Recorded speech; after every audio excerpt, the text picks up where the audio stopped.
이번 달에 우리가 함께 길 위의 믿음이라는 제목으로 함께 말씀을 요한복음 14장 나누고 있습니다. 이 길이라는 것은 우리에게 많은 상징적인 의미를 주고 있잖아요. 그런데 우리가 산다라는 이 말을 생각할 때에 산다라는 것은 날마다 어떻게 보면은 새로운 길을 떠난다, 그런 의미가 될 수가 있는 거예요. 우리의 삶에 반복되는, 매일매일 똑같이 반복되는 것, 그런 삶 같지만 매일매일 우리의 살아가는 그 삶의 길은 사실은 매우 다른 길이죠. 날마다 우리는 새로운 길을 떠나는 그러한 여정과 같습니다. 그런데 문제는 뭐냐면은 그 길을 떠날 때에 어떤 길을 갈 것인지에 대한 선택의 문제가 항상 우리에게 남아 있어요. 오늘도 똑같이 반복되는 하루지만 그 길에 대해서 내가 어떤 길을 선택할 것인가, 거기에 대한 선택의 문제가 우리의 숙제로 나와 있습니다. 우리가 길을 선택한다는 것 한번 생각해 보지 않겠습니까? 길을 선택한다. 길을 선택한다는 것은 어떤 기준이 있을 거 아니에요. 그 기준이라는 게 나름대로 자기 어떤 살아왔던 경험들, 그리고 가치에 따라서 이 길을 가야 되겠다, 아니면 이 길을 가야 되겠다. 실제적인 길을 가더라도 우리가 그런 경우가 있잖아요.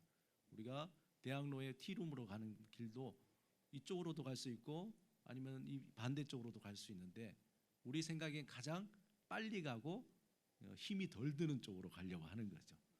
또 우리 어떤 길을 선택할 때 있어서 자기 어떤 가치관, 가치에 따라서 나는 이 길을 선택할 것이다, 나는 저 길을 선택할 것이다, 그 어떤 자신의 가치에 따라서 길을 선택하는 거죠.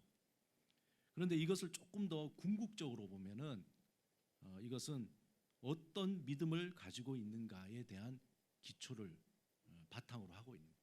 내가 어떤 가치를 가지고 있는가, 그것은 내가 어떤 믿음을 가지고 있는가에 대한 문제인 겁니다. 내가 무엇을 믿고 그 믿음의 대상이 우리에게 주는 가르침에 따라서 무엇을 선택할 것인가 결정하는 거죠. 그렇기 때문에 크리스찬이 선택하는 것, 그리고 불자가 선택하는 것, 아니면 이슬람이나 유교나 도교가 그 사람들이 그 신앙의 대상이 가르쳐주는 가르침에 따라서 각각 인생의 여러 가지 길들을 선택하는 그 기준이 달라지는 겁니다.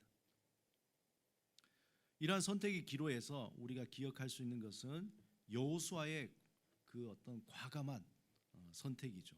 여호수아는 과감하게 이스라엘 백성에게 뭐라고 얘기하냐면은, 만일 여호와를 섬기는 것이 너희에게 좋지 않게 보이거든 너희 조상들이 강 저쪽에서 섬기던 신들이든지 또는 너희가 거주하는 땅에 있는 아모리 족속의 신들이든지 너희가 섬길 자를 오늘 택하라.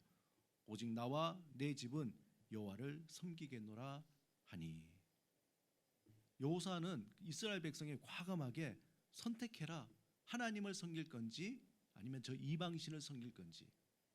그것은 단지 누구를 섬기느냐의 문제가 아니라 어떤 대상을 섬기느냐에 따라서 그 삶이 어떤 방향으로 바뀔 것인가에 대한 문제잖아요. 우리의 삶도 마찬가지입니다. 매일 반복되는 선택의 기로에서 결국 우리가 하나님의 길을 선택할 것인지 아니면은 세상의 길을 선택할 것인지에 대한 어떤 선택의 기로에 늘 처해 있습니다. 우리가 읽었듯이 요한복음 14장 1절에 예수님이 뭐라고 말씀하시냐면, 너희는 근심하지 말라. 하나님을 믿으니 또 나를 믿으라. 그렇게 말씀하세요. 이 말씀은 세상이 주는 헛된 그 평안을 선택하지 말고 하나님이 주시는 영원한 평안을 선택하라 라는 주님의 말씀입니다. 즉 하나님에게 닻을 내리고 이 세상이 주는 그런 헛된 평안으로 살지 말라는 것이죠. 저와 여러분들은 이미 예수 그리스도 안에서 하나님께 닻을 내린 선택받은 자들이에요. 여러 곳에 닻을 내릴 수 있지만 저와 여러분은 하나님에게, 예수 그리스도 안에서 하나님에게 닻을 내린 것이에요. 이게 얼마나 다행인지 몰라요. 그런 의미에서 우리 옆 사람에게 한번 이렇게 얘기합시다. 잘 선택했습니다. 어떨 때는 이런 선택이죠. 내가 잘못 선택했나? 예수 믿으니까 왜 이렇지? 잘 선택했습니다. 제가 보증하죠. 요한복음 14장 정말 중요한 장입니다.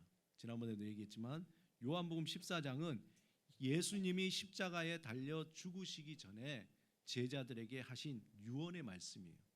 한 사람이 죽기 전에 하는 말이 굉장히 중요하잖아요. 굉장히 중요한 말씀이라는 정말 꼭 필요한 말씀, 정말 남기고 싶은 그러한 말씀을 하신 겁니다. 요한복음 15장도 있고 16장도 있고 17장도 있어요. 우리가 잘 아는 15장에 뭐라고 했죠? 나는 포도나무요. 그렇게 나오잖아요. 16장, 17장에는 대제사장적 기도죠. 다 중요한 말씀입니다. 그런데 사실 15장, 16장, 17장에는 그 학자들 간에 논란이 있어요. 뭐냐면은 이것은 나중에 제자들이 전승에서 내려온 글을 거기에 추가했다라는 그걸 증명하듯이 오늘 요한복음 14장 마지막에 뭐라고 되어 있냐면 오직 내가 아버지를 사랑하는 것과 아버지께서 명하신 대로 행하는 것을 세상이 알게 하려 함이로라. 일어나라 여기를 떠나자 하시니라. 이렇게 얘기하고 그 다음에 바로 건너뛰어서 18장 1절에 어떻게 되어 있냐면은 예수께서 이 말씀을 하시고 제자들과 함께 기드론 시내 건너편으로 나가시니 그곳에 동산이 있는데 무슨 동산일까요? 겟세마네 동산. 동산에 있는데 제자들과 함께 들어가시니라. 바로 이야기가 연결이 되죠. 15장, 16장, 17장 빼도 오히려 빼니까 더 자연스럽게 연결이 되기 때문에 학자들 간에 중간에 이것은 나중에 추가가 되었을 것이다. 이 얘기는 뭐냐면은 14장이 그만큼 중요하다는 거예요. 14장에 이 말씀하시고는 이제 예수님의 다른 강화가 없는 거예요. 더 하실 얘기가 없는 거예요. 30절에도 예수님께서 말씀하셨지만 내가 이제 더 이상 너에게 얘기 안 하겠다. 그 말씀하셨잖아요. 그러고는 바로 겟세마네 동산에 가셔서 기도하시고 붙잡히시고 십자가에 돌아가신 거예요. 그러니까 이 14장이 굉장히 중요한 요한복음에서 자리를 차지하고 있습니다. 그러므로 오늘 본문은 그 유언의 말씀의 마지막 중에 마지막인 거예요. 그러니까 유언의 말씀도 중요한데 우리가 이제 막 숨이 넘어가려고 할 때 근데 내가 마지막으로 한마디 그게 제일 중요하잖아요. 다들 가족들이 그래서 재산을 누구한테 주나 막 그렇게 얘기하는데 얘기를 안 하시는 거예요. 내가 마지막으로 이 모든 재산을 하고 막 막내 이러면 막 긴장해. 첫째, 둘째, 셋째, 넷째는 막 아니 왜 우린 얘기하는 거 막내 그러고 돌아가시면 이제 막 집안에 난리가 나는 게 막내에게 주겠다는 건지 주셨다는 건지 아니 막내부터 준다는지 그런 거죠. 이게 마지막 말이 중요한 거예요. 예수님이 요한복음 14장의 마지막인데 그 마지막의 마지막이 굉장히 중요한 말이에요. 여러분 잘 들으셔야 돼요. 가장 중요한 말씀을 선포하고 있습니다. 그 선포의 첫 번째 말씀인 25절 우리 다 같이 한번 읽어보겠습니다. 시작. 내가 아직 너희와 함께 있어서 이 말을 너희에게 하였거니와. 되게 밋밋하죠. 유언치고는 마지막에 이런 게 나와야 되는데 그게 아니라 예수님이 내가 아직 너희와 함께 있어서 이 말을 너희에게 하였거니와 이렇게 말을 시작하는 거예요. 이건 이제 바꿔서 얘기하면 내가 너희들과 있는 동안에 여러 가지 많은 얘기했는데 그런 거죠. 근데 이 짧은 구절은 예수님께서 늘 말씀을 강조하실 때에 쓰시던 화법이에요. 요한복음에 보면 정말 예수님께서 내가 진실로 이르노니 그런 말씀도 하시죠. 이것도 굉장히 중요한 말을 할 거라는 그런 얘기죠.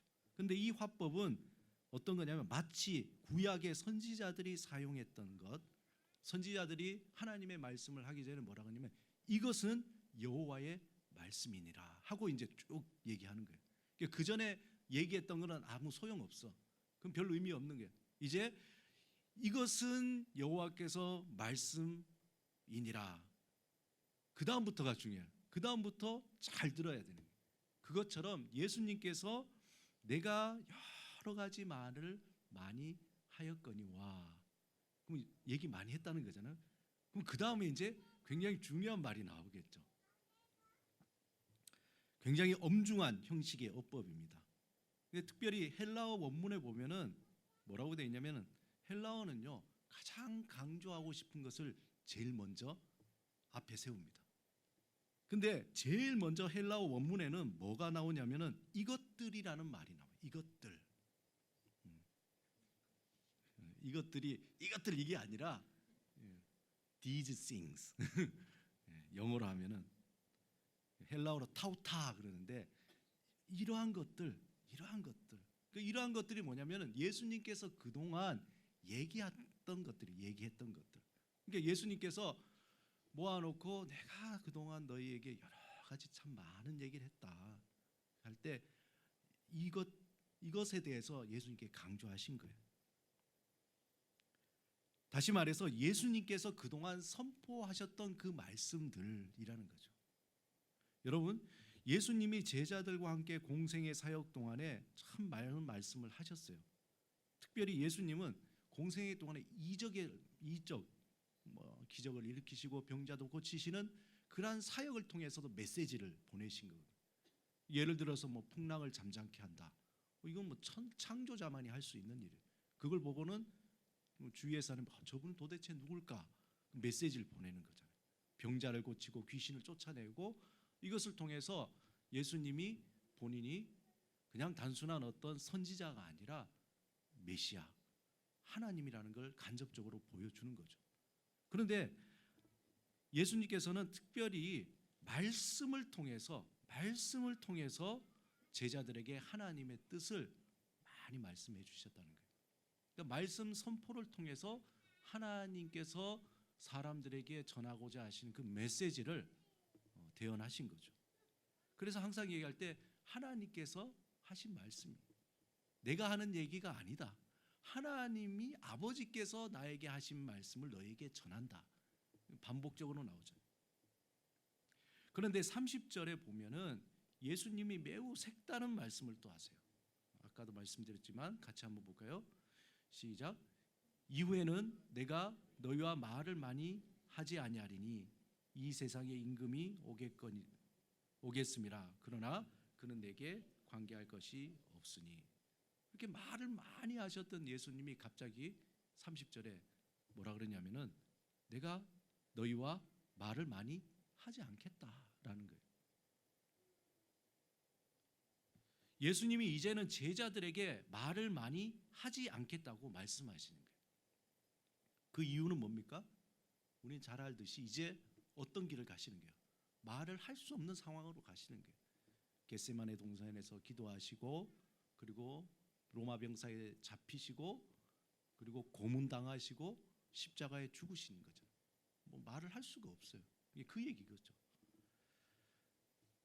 즉 예수님이 더 이상 제자들과 함께 하시지 못하고 떠나시기 때문에 그렇다는 거예요. 제자들은 예수님과 오랫동안 함께 하면서 그분으로부터 선포되어지는 그 말씀을 들을 줄 알았지만 그 시간은 영원하지 않고 제한되어 있다는 거예요. 말씀이 더 이상 선포되지 않는 시간이 오게 된다는 거예요. 여러분, 이스라엘 역사에 있어서 침묵기라는 시간이 있어요. 몇 년요? 400년 동안 침묵기. 구약의 선지자 마지막 말라기 선지자가 끝나고 난 뒤에 400년 동안 아무런 선지자의 소리가, 하나님의 소리가 없어요. 침묵기. 이스라엘 백성인 이스라엘 나라는 하나님의 말씀을 듣고 그 말씀에 따라서 지키면서 살았던 백성인데 어느 순간부터 말씀이 없는 거예요. 들리지도 않고 그 누구도 하나님의 말씀을 선포하지 않는 기간, 하루 이틀도 아니라 400년 동안. 그럼 어떻게 됩니까? 이 백성들이 말씀이 없으니까 어떻게 살아야 될지 모르는 거예요. 어떻게 살아야 될지 모르는 거예요. 사랑하는 여러분, 우리가 이렇게 함께 말씀을 나눌 수 있는 것이 얼마나 감사하고 또 감사하고 귀한 건지 우리 여러분 아셔야 됩니다. 매주마다 이렇게 말씀을 나누고 또 여러분 이렇게 자유롭게 말씀을 읽을 수도 있고 또 선포할 수도 있고 들을 수도 있다는 것이 얼마나 큰 은혜인지 아셔야 돼요. 지금 저 북녘 땅을 보세요. 말씀을 자유롭게 선포할 수도 없고 들을 수도 없고 읽을 수도 없는 상황이에요. 정말 갈망하지만 그러니까 말씀이 없으니까 어떻게 살아야 될지 모르는 거죠. 헛된 것을 듣고. 제가 예전에 그 슬로바키아에 거기에 가서 그 청년들하고 그 한 2주 동안 그 선교로 나갔는데 거기에 오랫동안 한 그 세계 제2차 대전이 있을 때에 그때에 교회가 파괴되고 말씀을 들을 기회가 없는 거예요. 공산주의 있을 때 그때 러시아 공산주의 있을 때 그동안 그 사람들이 아무런 선포되는 말씀이 없는데 어떻게 하느냐 참 가니까 여러 할머니들이 이렇게 쭉 있더라고요. 할머니들인데 그 할머니들이 뭐라 그러냐면은 이렇게 뭐 정말 80 뭐 기본 70대 후반 80대 그분들이 이 모임이 기도 모임이라 그러더라고요. 무슨 기도 모임이냐면은 그 2차 세계 대전이 끝나기를 모여서 기도했던 손뜨개 모임이에요. 손뜨개. 모여가지고 손뜨개 하면서 그냥 기도하는데 근데 그때도 누구 하나 말씀을 선포할 수 있는 게 없잖아요. 그냥 모여서 기도하고 예전에 암송했던 그 말씀을 읽고 그렇게 했다는 거예요. 그러니까 지금 우리는 얼마나 이 자유로운 이 말씀을 마음대로 읽고 들을 수 있는 어떻게 보면 말씀의 홍수의 시대에 살아가는데 너무 많으니까 우리는 감사치 못하는 거죠. 그러므로 우리는 하나님의 말씀이 나에게 지속적으로 선포될 수 있도록 그것이 선물인 줄 알고 우리는 사모해야 됩니다. 또한 하나님의 말씀을 듣기 위해서 날마다 말씀을 가까이 하고 이 말씀을 반복해서 내 마음에 선포되도록 해야 되는 거예요.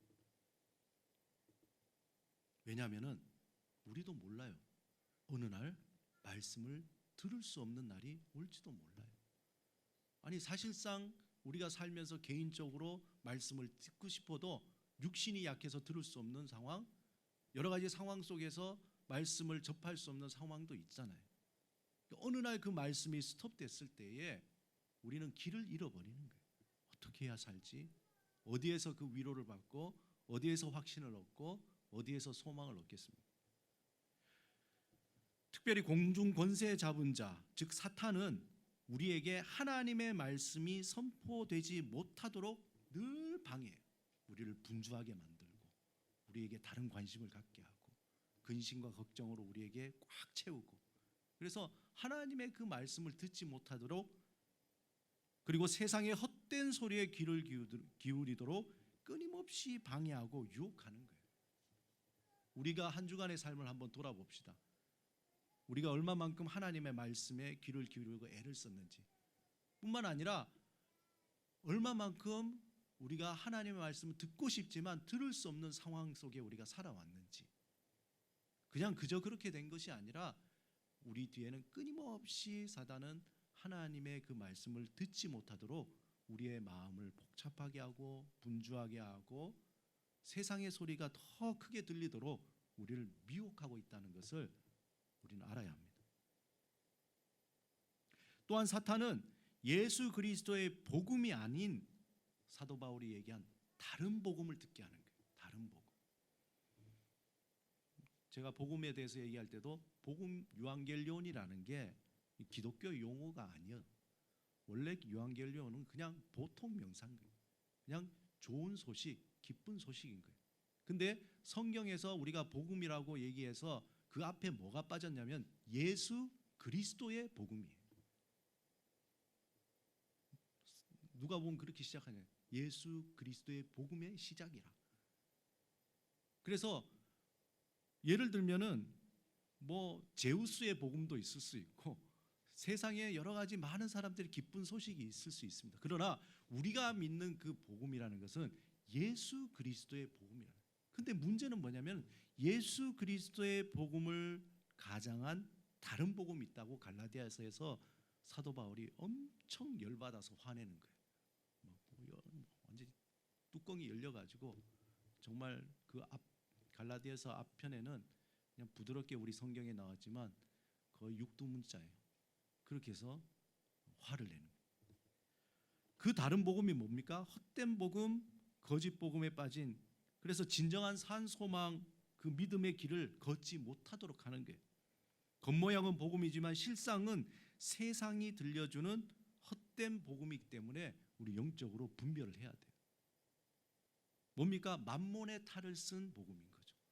복음에 예수 이름도 있고 뭐 복음에 대한 십자가 얘기도 있는데 가만히 들어보면은 그 안에는 만몬을 섬기도록 만든 거예요. 가장 힘든 복음입니다. 그럴싸하고 우리를 확 땡기는 복음입니다.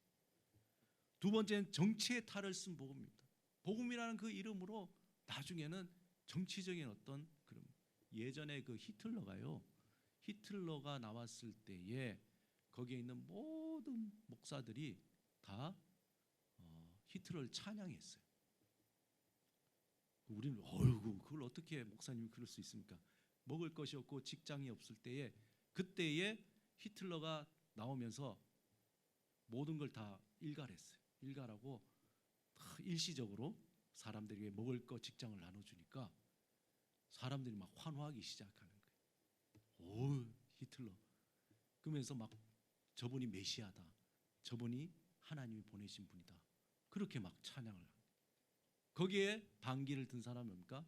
칼 바르트, 보네포 목사님, 적그리스도라 그렇게 얘기하잖아요. 정치의 탈을 쓴 복음, 또 거짓 선지자의 복음이에요.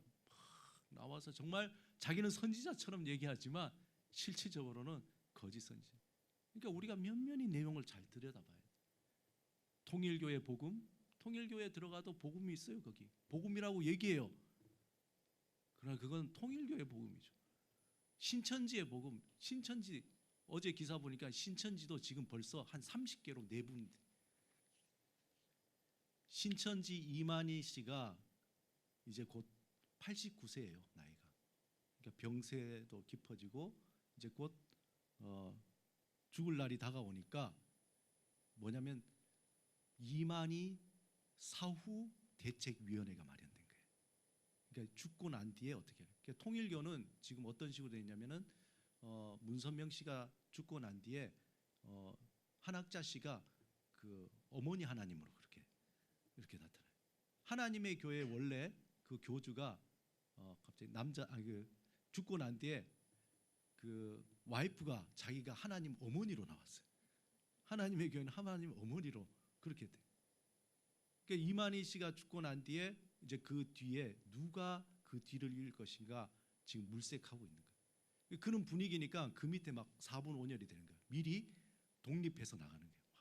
한 30개 벌써 교단 분열하듯이 독립해서 이만희 씨는 죽지 않고 우리에게로 올 것이다, 뭐 이런 식으로 그렇게 돼요. 이만희 복음 얼마나 헷갈립니까? 우리는 예수 그리스도의 복음이 무엇인지 이게 분명히 알고 있어야 돼요. 예수 그리스도의 복음. 제자들에게 이 말을 너에게 하였거니와라고 하는 것은 곧 이것이 여호와의 말씀이다라고 선지자가 사용했던 어법과 같다고 했습니다. 즉 이 말은 예수님이 하신 그 모든 말씀이 곧 하나님의 말씀이시며 그 말씀 속에 하나님의 계시와 약속이 들어있다는 거예요. 그러므로 그 말씀을 우리는 잘 듣고 또 들어서 마음에 새기고 그 말씀에 순종하면서 살아야 한다는 거예요. 그때에 하나님의 계시가 우리 안에 나타나고 하나님의 약속이 우리의 삶에 이루어진다는 거예요. 하나님의 그 신비한 원리를 그래서 우리는 저와 여러분이 잘 주목하고 깨닫는 게 중요해요. 한번 들어보세요. 요한복음 1장 1절에서 3절에 보면은 다 같이 한번 읽어볼까요? 시작. 태초에 말씀이 계시니라. 이 말씀이 하나님과 함께 계셨으니 이 말씀은 곧 하나님이시라. 그가 태초에 하나님과 함께 계셨고 만물이 그로 말미암아 지은 바 되었으니 지은 것이 하나도 그가 없이는 된 것이 없느니라. 너무도 중요하고 귀한 영적인 원리를 우리에게 들려주고 있습니다. 그래서 요한복음 1장은 요한복음 전체를 해석하는 키가 담겨져 있어요. 다시 풀어서 말씀드리면은 이 세상이 창조되기 전부터 말씀이 있었다는 거예요. 그 말씀은 창조주 하나님과 함께 계셨고 또한 하나님과 똑같은 분이라는 거예요. 그래서 이 말씀은 요한복음 14장 6절에 예수님께서 뭐라 그랬습니까? 내가 곧 길이요 진리요 생명이니 나로 말미암지 않고는 아버지께로 올 자가 없다, 그렇게 얘기했잖아요. 이 말이 무슨 뜻이라 그랬습니까? 예수님이 길이다, 진리다, 생명이다. 다시 말해서 예수님이 곧 하나님이시다라는 말이에요. 또한 예수님이 요한복음 12장 45절에 나를 보는 자는 나를 보내신 이를 보는 것이다. 뭐예요? 하나님이 곧 예수님이 하나님이시다. 14장 9절에 나를 본 자는 아버지를 보았거늘 어찌하여 아버지를 보이라 하느냐. 예수님께 더 점점 직접적으로 얘기하시잖아요. 우리가 매우 신비롭고 우리의 언어로는 다 설명할 수 없지만 하나님과 예수님은 동일하신 능력과 동일하신 자격을 가진 한 분이시라는 거예요. 목사님, 여기에 대해서 더 설명해 주세요. 설명할 수 없어요. 저 천국에 가야 알 수 있는, 우리 수준에서는 알 수 있는, 거기다 또 성령님까지 더하면은 삼위일체 하나님, 신비로울 따름이에요. 중요한 것은 뭐냐? 말씀이신 예수님을 통하여서 모든 것이 생겨났다는 거예요. 그래서 예수님을 뭐라 그럽니까? 하나님의 현이라고 합니다. 하나님의 현. 제가 여러 번 설명했는데 이 말씀이 없이 생겨난 것은 하나도 없다는 거예요. 하나님의 말씀이 있고 하나님이 모든 만물을 창조하실 때 이 말씀을 통해서 지나가면 다 실제가 나타나는 거예요. 지나가면 실제가 나타나는 거예요. 즉 예수님을 통해서 모든 창조의 사역들이 구체적으로 이루어졌다는 거예요.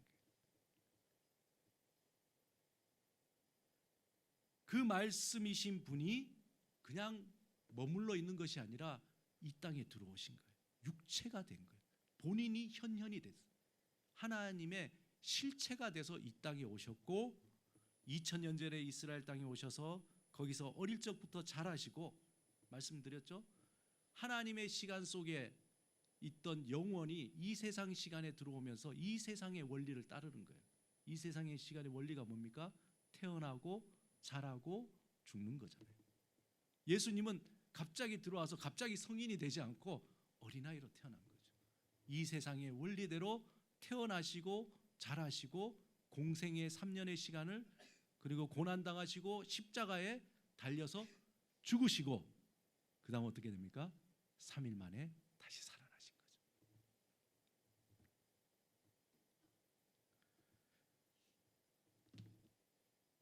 그 이름을 믿고 영접하는 자에게 놀랍게도 저 먼 나라의 이야기가 나의 이야기가 되는 거예요. 생각해 보세요. 어떤 분은 그래요. 야, 기독교 참 너무하다. 너희들 국사는 모르면서 말이야, 무슨 남의 나라 역사 왕들 그렇게 많이 하니 부끄러운 줄 알아라. 어떻게 생각하면 그래요. 저는 국사가 늘 미예요. 국사 미, 그다음에 대학교 가서 중고등학교 항상 미. 제가 역사 의식이 없는지 이 사자 들어가는데 약해. 외우질 못하겠어요 도대체. 아무튼 국사도 모르는데, 그런데 신대원 시험 친다고 이스라엘 역사는 엄청 빠꾸미처럼 다 알아요. 왕들 이름 기억하죠. 어떤 일이 일어났는지 심지어 절부터 다 해서 그렇게 구구절절 다 그렇게 암기하고 했던. 어떻게 생각하면 2000년 전에 우리와는 전혀 상관없는 그 나라의 이야기가 놀랍게도 예수 그리스도 이름 안에서 그 말씀을 내 마음에 영접하니까, 받아들이니까 나의 이야기가 되어버린 거예요. 나의 이야기가. 그 말씀이 내 안에 들어와서 나의 이야기가 되고 내 안에서 이 세상을 창조하신 그 말씀이 살아나기 시작합니다. 나를 변화시키고 나를 치유하시고 나를 위로하십니다. 그 말씀을 통해서 마치 하나님을 내가 본 것처럼, 만난 것처럼 그분을 알고 그분을 깨닫고 그분 앞에 우리가 찬양하고 예배하고 그분을 의지하게 되는 거예요. 놀라운 일입니다. 여러분도 마찬가지 아니세요? 그 말씀이 내 안에 거하면서 우리는 하나님의 영광을 보며 그 안에 역사하는 충만한 은혜와 진리를 우리 경험하게 되는 거예요. 이것이 어떻게 가능합니까? 우리가 뭐 IQ가 갑자기 뛰어나서 우리가 막 경험이 많아서 알 수 없어요. 도저히 인간으로서는 알 수 없어요. 바로 우리를 도우시는 보혜사 성령님을 통해서 예수님이 하신 말씀과 사역들이 마치 지금 나에게 일어나는 것과 같이 우리의 삶에 적용이 되고 실제로 생명력 있게 나에게 선포되어서 나의 삶을 변화시키게 한다는 거예요. 우리 본문 26절을 같이 한번 읽어보겠습니다. 시작. 보혜사 곧 하나님께서 내 이름으로 보내실 성령 그가 너에게 모든 것을 가르치고 내가 너에게 말한 모든 것을 생각나게 하리라. 사실 제자들에게 예수님이 여러 가지 얘기했는데 제자들은 솔직히 뭔 얘기인지 잘 모르는 거예요. 왜 저 얘기를 하시지? 이해가 안 가는 거예요. 그런데 예수님이 너에게 많은 얘기를 했다. 그런데 그 얘기 그 뒤에 뭡니까? 그런데 너희는 아직 깨달을지 못할 거야. 이제 깨닫게 될 건데 언제? 내가 가고 보혜사 너희를 도우시는 성령님이 왔을 때에 그 성령님이 너희 안에 있는 그 말씀이 깨달아지고 다시 생각나고 무릎을 치면서 야, 그 말씀이 정말 이 말씀이구나. 그 말씀이 정말 생명의 말씀이구나. 이 말씀이 정말 나를 구원하고 살리는 말씀이구나 라는 것을 알게 된다는 거예요. 누굴 통해서요? 성령님을 통해서 알게 됩니다. 이제 십자가에 죽으시고 부활하셔서 하나님께로 예수님은 돌아가십니다. 이제 더 이상 제자들에게 또한 우리에게 말씀하지 않으세요. 예수님 말씀하지 않아요. 이미 주신 말씀을 우리 안에 담을 때에 성령님이 그 말씀을 통해서 마치 그 말씀이 내 옆에서 지금 예수님이 나에게 하시는 말씀처럼 되살아나게 하는 거예요. 기억나게 하고 깨닫게 하고 살아나게 하는 거예요. 우리에게 성령을 선물로 보내셔서 그가 하신 말씀을 다시 생각나게 하시고 그 말씀을 통해서 우리 안에 우리 삶에 새로운 창조의 사역을 주님 오시는 날까지 이루시는 거예요. 그래서 문선명이 이 복음이 틀렸으니까 다른 자기 어떤 복음 다 이단들은 말씀 말고 다른 자기들의 경전이 있잖아요. 그죠? 뭐 원리강론이라든지 신천지의 뭐 다른 그게 거짓이라는 거예요. 예수님은 그 외에 이제 더 이상 얘기 안 하시는 거예요. 있는 그 말씀으로 우리에게 기억나게 하시고 또 우리를 살리십니다. 이제 예수님은 제자들에게 좀 더 궁극적인 약속을 하시는데 우리 27절을 다 같이 한번 읽어보시겠습니다. 시작. 평안을 너에게 끼치노니 곧 나의 평안을 너에게 주노라. 내가 너에게 주는 것은 세상이 주는 것과 같이 아니하니라. 너희는 마음에 근심하지도 말고 두려워하지도 말라. 예수님은 이 세상이 결코 줄 수 없는 평안을 제자들에게 곧 우리에게 주신다고 약속하셨어요. 태초에 말씀하셨던 예수님을 영접한 자들에게 주시는 주님의 소중하고도 신실한 약속이에요. 잘 생각해 보세요. 태초에 그 말씀을 통해서 하나님께서 우리에게 말씀을 통해서 모든 만물을 만드셨다 그래요. 현현. 그 분을 그 말씀을 우리가 품을 때에 우리 안에 어떤 일이 일어나겠어요? 그 품은 우리를 통해서 하나님의 새로운 일들이 막 일어나겠죠. 그렇지 않아요? 사랑하는 여러분, 하나님이 우리에게 가장 원하시는 것이 무엇일까요? 가장 원하시는 것.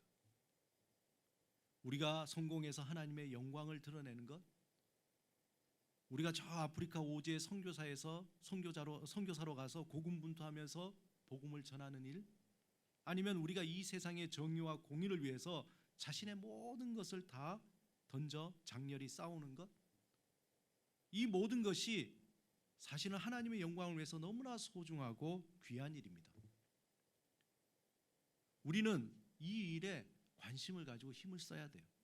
그런데 진정 하나님이 우리를 향해서 원하시는 삶은 하나님 품 안에서 진정한 평안을 누리는 거예요. 하나님 품 안에서 진정한 평안을 누리는 것이 하나님께서 이 세상을 창조하신 목적이라고요. 하나님의 샬롬 안에 거하면서 그분과 함께하는 것이 하나님이 가장 원하시는 거예요. 이러한 평안을 누리지 못하는 세상적인 성공, 이러한 평안을 누리지 못하는 고군분투하는 선교, 이러한 평안을 누리지 못하는 공의와 정의를 위해 몸을 바치는 헌신, 다 자기의 의와 영광을 위한 행위로 전락할 수 있다는 거예요. 모든 인류의 긴 여정 속에서 모든 인류의 이 역사의 마지막 이룰 목표가 뭐냐면은 바로 평안, 평화, 샬롬 다 같은 말이죠. 평안이에요. 하나님은 말씀이신 예수 그리스도를 통해서 세상을 창조하시고 그 창조하신 목적이 모든 만물이 하나님의 샬롬, 평안을 누리는 거예요. 그런데 하나님의 품을 떠난 인간, 하나님의 평안을 떠난 그 인간이 세상의 근심과 걱정의 늪에 빠진 그 인간에게 회복돼야 될 게 뭐겠습니까? 바로 하나님 품 안에서의 평안이죠. 평안. 이 평안은 만몬이 주는 거래적인 평화가 아니에요. 세상이 권력이 주는 강압적인 평화도 아니에요. 종교적 노력으로 얻어지는 제한적인 평화도 아니에요. 단순히 심리적 안정을 주는 일시적인 평화도 아니에요. 어떤 분쟁의 중단이나 휴전으로 얻는 그런 어떤 전쟁의 평화가 아닙니다. 이 평화는 예수 그리스도 안에서 이루어지는 평화예요. 곧 십자가의 피로 말미암아 이 땅에 이루신 평화입니다. 여러분 골로새서 1장 20절 한번 다 같이 읽어보겠습니다. 시작. 그의 십자가의 피로 화평을 이루사 만물 곧 땅에 있는 것들이나 하늘에 있는 것들이 그로 말미암아 자기와 화목하게 되기를 기뻐하심이라. 예수 그리스도의 십자가로 말미암아서 하나님과 분리되었던 것이 평안이 헬라어로 뭡니까? 에이레네, 연결되다라는 거죠. 다시 연결되어서 하나님 품 안에 들어간 그 상태. 하늘에 있는 것들이나 땅에 있는 것 모든 것들이 예수 그리스도로 말미암아서 화평하게 되는 그 평화. 또한 이 평화는 환난 중에서도 기뻐하게 만드는 능력을 우리에게 주십니다. 로마서 5장 1절에서 4절 같이 읽어보겠습니다. 시작. 그러므로 우리가 믿음으로 의롭다 하심을 받았으니 우리 주 예수 그리스도로 말미암아 하나님과 화평을 누리자. 또한 그로 말미암아 우리가 믿음으로 서 있는 이 은혜에 들어감을 얻었으며 하나님의 영광을 바라고 즐거워하느니라. 다만 이뿐 아니라 우리가 환난 중에도 즐거워하나니 이는 환난은 인내를, 인내는 연단을, 연단은 소망을 이루는 줄을 알미로라. 그 평안 안에 있을 때 우리는 환난을 이길 수 있는 능력이 우리 안에 생기게 된다는 거예요. 어떤 대단한 안정감이나 힘이나 지식이 아니라 하나님과의 그 평안을 통해서 우리는 환난을 인내하고 소망을 향해서 갈 수 있는 능력이 있다는 거죠. 또 이 평안은 근심과 걱정이 주는 불안과 두려움에서 우리의 생각과 마음을 지켜서 그 모든 것을 이겨낼 수 있는 지혜를 주시고, 그리고 어떻게 이 문제를 해결해야 할까 그 길을 열어 주신다고 말씀합니다. 빌립보서 4장 6절에서 7절 시작. 아무것도 염려하지 말고 다만 모든 일에 기도와 간구로 너희 구할 것을 감사함으로 하나님께 아뢰라. 그리하면 모든 지각에 뛰어난 하나님의 평강이 그리스도 예수 안에서 너희 마음과 생각을 지키시리라. 우리의 근심과 걱정은 우리의 생각을 스톱하게 만드는 거예요. 아무것도 생각하지 못하게, 어떻게 해야 될지 모르는 두려움과 걱정과 그 그 염려가 우리의 모든 것을 무감각하게 만들 때에 하나님의 평강은 우리의 생각을 주시고 지각을 주시고 내가 어떻게 해야 되겠다 갈 길을 열어주시는 거예요. 사랑하는 하나님의 자녀된 여러분, 우리가 모든 만물을 창조하신 그 말씀이신 예수 그리스도를 우리 안에 영접할 때에 우리 안에 우리 삶에 하나님의 샬롬, 하나님의 평안이 선물로 주어지는 거예요. 선물. 그 평안은 우리 안에서 새로운 창조의 능력을 가지게 되고 날마다 예수 그리스도 안에서 그분께서 하신 그 말씀이 우리 안에 울려 퍼질 때에 그때 우리는 하나님의 그 샬롬의 능력으로 모든 삶을 넉넉하게 이겨낼 수 있다는 거예요. 2000년 전에 선포되었던 예수 그리스도의 그 말씀이 내 안에 들어와 성령님이 그 말씀을 통해서 우리 안에 되살아나게 하시고 우리 안에 헛되고 썩어진 것을 도려내고 새로운 창조의 삶을 일어나도록 도와주신다. 우리가 그동안 굳게 믿었던 어떤 세상적인 가치들, 또 세상적인 방법들, 사람들, 헛된 믿음들 다 그것 헛거다라는 것을 주님께서 말씀을 통해서 다 드러내 보여주시는 거예요. 그리고는 그것을 제거하시고 예수 그리스도의 복음으로 하나님의 가치와 하나님의 방법들과 살아있는 믿음으로 세상이 줄 수 없는 그 평화의 길을 걷도록 하시는 거예요. 그래서 한 걸음 한 걸음 걸어 나가면서 우리는 우리의 삶에 묶여지고 가로막고 우리를 에워싸고 있는 모든 문제들을 하나씩 풀어나가게 하신다는 거예요. 복음, 그 살리는 소리, 날마다 그 생명의 말씀이 선포되도록 여러분 말씀을 사모하시기 바랍니다. 매일 여러분 매주 나눠주는 일상 묵상 그냥 폐기하지 마시고 소중히 여기면서 10분이잖아요. 딱 10분만 시간을 드려요. 말씀을 그냥 읽고 또 묵상하고 기도하는 그걸 마음에 새기시기 바랍니다.